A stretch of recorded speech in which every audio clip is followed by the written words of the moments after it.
Daniel from Hamburg. I've always heard that Randy Savage did an interview, I don't know with who, in late 1993 where he mentioned his beef with Hulk Hogan and buried him. This made me wonder if the Black Eye story from WrestleMania 9 is true or not. There is also footage of Savage and Hogan celebrating in the ring when the show ended, which makes it even more weird. So the jet ski story is probably more believable, no? So what you're thinking of is Radio WWF. They tried their hand in radio for a while. It didn't work out. It didn't last very long. But there was a Radio WWF show that Jim Ross hosted, and there was an interview that he did with Randy Savage, and this was in late 1993, where Savage buried Hogan. He buried him for lying about his steroid use years earlier on the Arsenio Hall show, and he blamed Hogan and his wife for breaking up his marriage with Elizabeth, or at least playing a role in the breakup of his marriage with Elizabeth. There was always question about how much Vince McMahon knew or didn't know about what Savage was going to say on that radio show. I don't believe for a second that Vince was not made aware. It might have been his idea. But I don't believe for a second that he wasn't aware of what Savage was going to say when he went on there. And if I remember the story, if I remember it accurately, Hogan was on the radio show. He was on the radio with Jim Ross a few weeks before this. And then they invited him back on. This would have been like 2 weeks later. And he thought that was a little suspect. He thought that was a little sus because he had just been on the show. That's an awfully quick turnaround, right? To have him back on the air. The plan supposedly was to ambush him, and they would have Savage on there, and he would call Hogan out without Hogan even being given any sort of heads up about what was coming his way. So either he thought it was a little fishy and suspect and he declined for that reason, or who knows, maybe he just couldn't do it, and then, lucky him, right? He wasn't on the show. So instead, it was just Savage on there and just burying Hogan without Hogan there able to give his side of things. They were trying to be more controversial, to drum up interest in the radio show. And maybe Savage was also trying to build his own program with Hogan, trying to lure him back to the company. This was late 93. Hogan was gone by that point. He had been gone for many months. Maybe he was trying to lure Hogan back. I don't know. I remember he was going in and out of kayfabe during the interview from what I can remember. But I mean, he buried him. He buried him for lying. He buried him for his movies bombing. I don't doubt there was legitimate bad blood there, but you have to look at it through the lens of that time, and this being the wrestling business, and these are a bunch of carny people.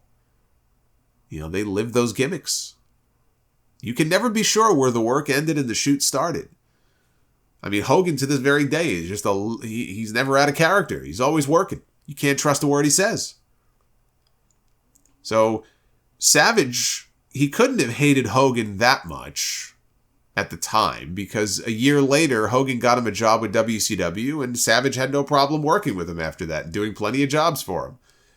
The story about Savage punching Hogan in the face and giving him the black eye that he was sporting at WrestleMania, I mean, that's been out there since the day of the show. And I know, having gone through all the old posts, that it was being talked about in RSPW as well online at the time.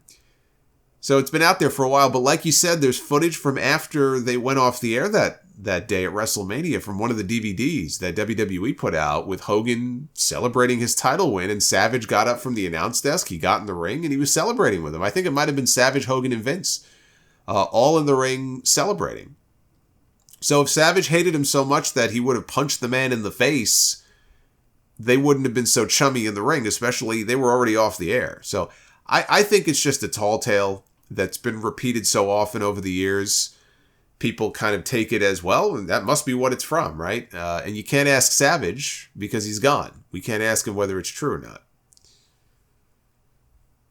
Aaron from Owasso, Oklahoma. What, in your opinion, are Vince McMahon's top 5 best matches? Do you realize that Vince McMahon has had almost 60 matches in his career? I just didn't think it was that many, but he's had almost 60 matches. I would rank them this way. I would rank his match with Shawn Michaels at WrestleMania 22 as being his best match. Then I would have his street fight with Shane McMahon at WrestleMania 17. That Linda McMahon pop during the match is just ridiculous. So I was very entertained by that match. His street fight with Hulk Hogan at WrestleMania 19, I'd have that at number 3. His St. Valentine's Day Massacre cage match with Stone Cold, I'd have that at number 4. And then I would say, I would say his match on Raw in 2012 with CM Punk. But I don't know that it's considered an official match. I don't think the bell ever rang. But Vince McMahon, I remember he leaped across the announce table at one point onto Punk, kind of slid off the top of the announce desk onto Punk. They had a memorable kendo stick battle at one point that the crowd popped huge for. When Punk was begging off in the corner at one point, the hard camera was shaking. The building was shaking. That's how loud it was. And then Ryback came out and he clotheslined Punk. And again, the building was shaking. This was like Ryback at his peak. So that's probably how I would rank it. Even if the Punk and Vince thing isn't official, I'd put that at number 5. That's how my list would look. And Luke from Slough, England, with an email. The Roman Reigns Voodoo Powers theory. I have a theory. A very far-fetched theory, but hear me out on this. What if Alexa actually cast a spell on Roman and the WWE Universe a few years ago, and everything that we have seen has been an illusion from an alternative reality? Roman sensed the spell wearing off at the start of 2023, so he killed Bray backstage at the Royal Rumble, hence why we have not seen him since, and took his mystical powers by drinking his blood, hence why the bloodline is now fractured as Roman is now filled with Bray's blood. Roman actually lost at WrestleMania 39, but used Voodoo Bray magical bollocks to rewind time and spawn Solo at ringside to win the match. He even threw the rubber chicken in for good measure. What do you think of my theory? I think you may be on some of those Hulk Hogan functional mushrooms I talked about before. Actually, those are different mushrooms. I think that you should probably put the crack pipe down. I think that's a very entertaining theory, but I'm a little worried for your mental health. I'm a little worried for your safety here. So that's what I think. He killed Bray backstage. I will say that's probably as plausible a theory as any I've heard as far as why Bray has disappeared. Maybe Roman Reigns just killed him in the back, right? And the bloodline was like, all right, we'll cover it up for you. Don't worry about it. And they buried Bray's body. Where was the Royal Rumble this year? Was it San Antonio? Maybe the bloodline buried Bray out back behind the Alamo Dome.